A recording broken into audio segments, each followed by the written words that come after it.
Dear students, today we shall see the fourth lesson, that is Everything I Need to Know I Learned in the Forest, which is written by Vandana Shiva.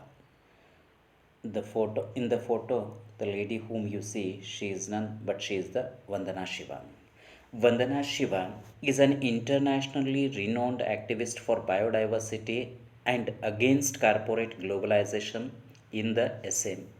Everything I need to know I learned in the forest. She reveals to the readers all about her early lessons of environmentalism. She further tells us how she learned all the major ideals of a good life from the forest, such as diversity, freedom, and coexistence. Vandana Shiva's ecological journey started in the forest of the Himalaya. Her involvement in the contemporary ecology movement began with Chipko movement. It was a non-violent response to the large-scale deforestation in the Himalayan region in the 1970s. Peasant women in the Garhwal Himalaya had come out in defense of the forest. Vandana Shiva noticed a steady loss of forest in this region. She decided to become a volunteer for the movement. Then she started biodiversity movement, biodiversity Navadhanya farm, and then Navadhanya movement was started by her. Chipko movement taught Vandana Shiva about biodiversity. She realized the importance of biodiversity based living on living economies. She started Navadhanya, the movement for biodiversity conservation and organic farm, in 1987. Vandana Shiva has worked with farmers to set up more than 100 community seed banks through across India. They have saved more than rice 3000 varieties. This is a transition from monoculture to biodiverse ecological system.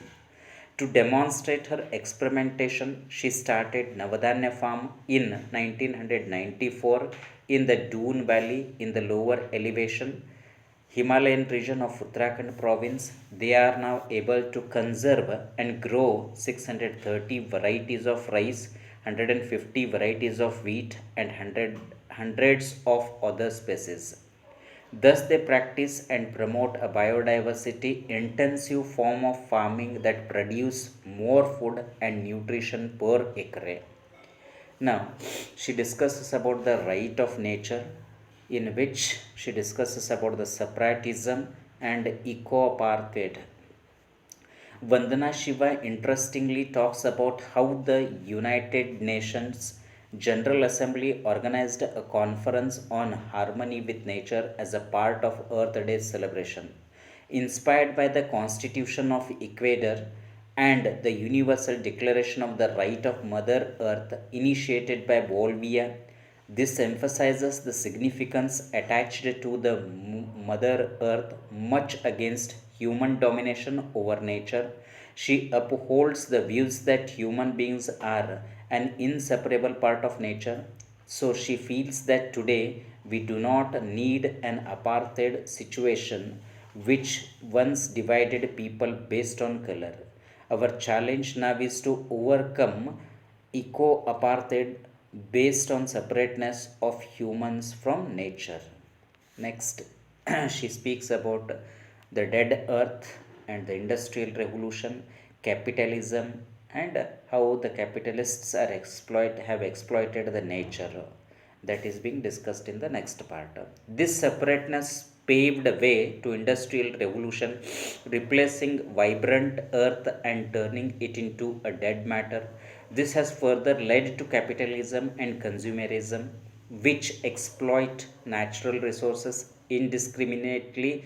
Thus, Mother Earth, Terra Madre means here Mother Earth, was replaced by Terra Nullius. Terra Nullius means the empty land, that is, the they declared the earth as a dead matter. Then she speaks about the Earth University or the Earth Democracy. The Earth University is located at Navadanya Biodiversity Farm, is an inspiration from Rabindranath Tagore, which teaches earth democracy to recognize, protect, and respect the rights of other species.